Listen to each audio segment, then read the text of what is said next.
Hi everyone, this is Sudhakar Bogam. Welcome to Tuts. ఈ వీడియోలో SQL లో నెస్టెడ్ క్వరీస్ గురించి నేను క్లియర్ ఎక్స్ప్లెయిన్ చేస్తాను. వాటిని మనం సబ్ క్వరీస్ కూడా అంటూ ఉంటాం. డిగ్రీ ఎగ్జామ్స్ లో కానీ, బీటెక్ ఎగ్జామ్స్ లో కానీ, లేదంటే మీరు ఎక్కడైనా ఇంట్రెస్ట్ కలిగినప్పుడు SQL పైన నెస్టెడ్ క్వరీస్ గురించి కంపల్సరీగా క్వశ్చన్స్ అయితే ఉంటాయి. ఓకే, వాటిని మనం సబ్ క్వరీస్ కూడా అంటాం. ఇక్కడ సబ్ క్వరీస్ అనేది ఎప్పుడు రిక్వైర్డ్ అవుతుంది, సబ్ క్వరీస్ అంటే ఏంటో ఒకసారి మనం చూద్దాం. ఒకసారి డెఫినేషన్ చూసినట్లయితే a sub query is a query written within another query.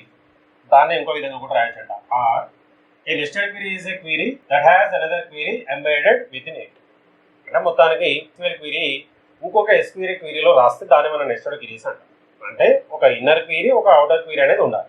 దానికి సంబంధించిన సింటాక్స్ ఒకసారి చూసినట్లయితే select columns list from table name where relational operator within parenthesis లో select columns list from table name where condition. అంటే ఇందులో ఇక్కడ నుండి ఇక్కడ వరకు ఏమో ఇది outer query.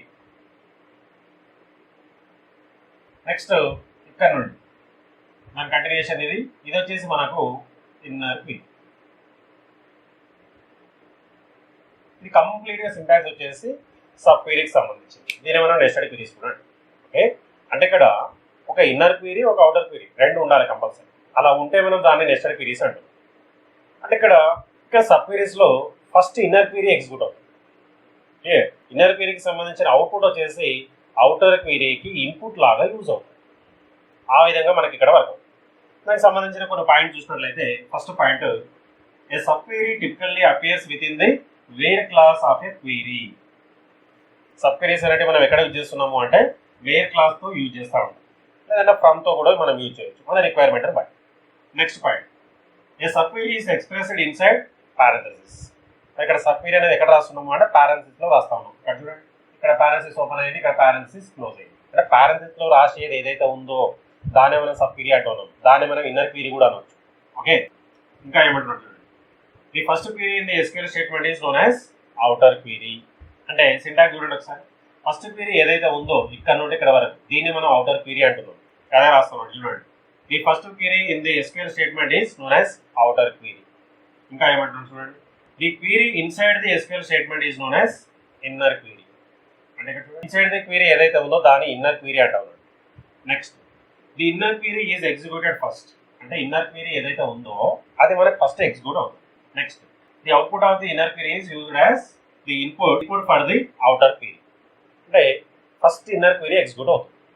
Inner query execute అయిన తర్వాత వచ్చే అవుట్పుట్ ఏదైతే ఉందో ఆ అవుట్పుట్ అవుటర్ క్వరీకి ఇన్పుట్ లాగా వర్క్ అవుతుంది. అంటే based on inner query outer query అనేది ఎగ్జిక్యూట్ అవుతుంది.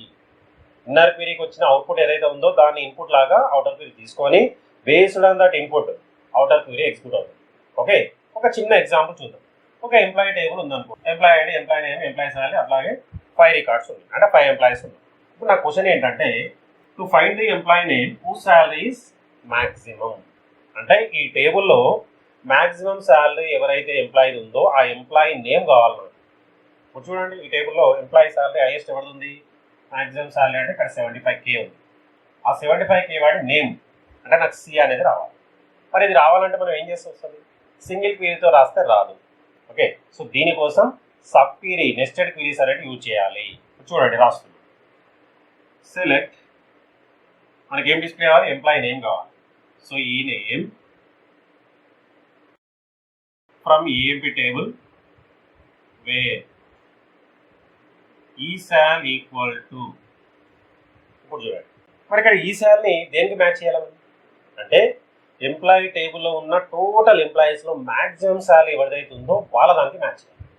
అంటే ఈ శాలరీ ఈక్వల్ ఇక్కడ మాక్సిమం వస్తే ఎంప్లాయీ నేమ్ అనేది మనకి డిస్ప్లే అవుతుంది. మరి ఇక్కడ మాక్సిమం శాలరీ రావాలంటే ఏం చేసి వస్తుంది అంటే వాటి కోసం మనకు అగ్రిగేట్ ఫంక్షన్స్ ఉంది, మ్యాక్స్ అనే ఫంక్షన్. ఆ మ్యాక్స్ అనే ఫంక్షన్ మనం ఇక్కడ రాస్తే ఈ టేబుల్లో ఉన్న మాక్సిమం శాలరీని పట్టుకొని వస్తుంది. సో దానికోసం ఇక్కడ చూడండి, రిలేషనల్ ఆపరేటర్ ఈక్వల్ పెట్టుకున్నాను. ఇక్కడ సెలెక్ట్ మ్యాక్స్ ఏ కాలంకి ఈ సాల్, దీని కంటిన్యూషన్ ఇక్కడ రాస్తున్నాను from A table, EMP table, bracket close semicolon. ఇప్పుడు చూడండి, ఫస్ట్ మనకి ఇది inner query. First inner query execute అవుతుంది. ఇన్నర్ క్వరీలో ఏం రాసాము, సెలెక్ట్ మ్యాక్స్ ఈ సాల్ ఫ్రమ్ EMP. అంటే EMP టేబుల్లో ఈ సాల్ కి మాక్సిమం, అంటే EMP టేబుల్లో ఈ సాల్ మాక్సిమం ఇక్కడ ఎంత ఉంది అంటే 75,000. ఆ 75,000 అనేది పట్టుకొని వస్తారు. వచ్చిన దాన్ని దేనిలో స్టోర్ చేసుకుంటుంది ఇది అంటే ఈ శాలలో స్టోర్ చేసుకుంటుంది. క్లియర్? అంటే ఇప్పుడు ఈ శాలరీ ఈక్వల్ టు 75,000 అని అంటే మాక్సిమం శాలరీ. వాటి నేమ్ డిస్ప్లే అవుతుంది. ఆ నేమ్ ఏముంది అక్కడ? సి. ఇది మనకు అవుట్పుట్ వస్తుంది. ఓకే, సో ఇటువంటి సిచ్యువేషన్లో నెస్టెడ్ క్వీరీస్ అనేది రిక్వైర్డ్. అంటే సింగిల్ క్వీరీతో రానప్పుడు ఏం చేస్తాము అంటే సబ్ క్వీరీస్ చేస్తాం. సో మన రిక్వైర్మెంట్ని బేస్ చేసుకొని ఒక ఇన్నర్ క్వీరీ ఒక అవుటర్ క్వీరీ రాసేసుకొని మన అవుట్పుట్ అనేది పికప్ చేసుకుని పోతాం. ఓకే, ఈ విధంగా మనం ఇన్నర్ క్వీరీస్ని నెస్టెడ్ క్వీరీస్ని SQLలో ఇంప్లిమెంటేషన్ చేయొచ్చు. మీరైతే నోట్ తీసుకొని క్లియర్గా డెఫినేషన్ సింటాక్స్ ఎగ్జాంపుల్ అయితే రాసేసుకోండి. డిగ్రీ ఎగ్జామ్స్లో అయితే కంపల్సరీగా 4 మార్క్స్ కానీ 8 మార్క్స్ కానీ నెస్టెడ్ క్వీరీస్ పైన క్వశ్చన్ అయితే అడుగుతూ ఉంటారు. ఓకే, అట్లాగే మీరు ఎక్కడైనా ఇంటర్వ్యూస్కి వెళ్ళినప్పుడు నెస్టెడ్ క్వీరీస్ పైన కంపల్సరీగా క్వశ్చన్స్ అయితే అడుగుతూ ఉంటారు. ఇవే మనకు మెయిన్ పాయింట్స్. ఈ పాయింట్స్ ఒకటి గుర్తుపెట్టుకున్నామంటే నెస్టెడ్ క్వీరీస్ని ఈజీగా మనం ఇంప్లిమెంటేషన్ చేసుకోవచ్చు. ఓకే, ఈ వీడియోలో మీకు ఏమైనా డౌట్స్ ఉంటే కామెంట్ సెక్షన్లో కామెంట్ చేయండి, నేను దానికి రిప్లై ఇస్తాను. అట్లాగే వీడియో మీ ఫ్రెండ్స్ కూడా షేర్ చేయండి, వాళ్ళకు కూడా యూస్ఫుల్ అవుతుంది. నెక్స్ట్ వీడియో మళ్ళీ కలుద్దాం. So thanks for watching. Like, share, subscribe చేశాను. Thank you.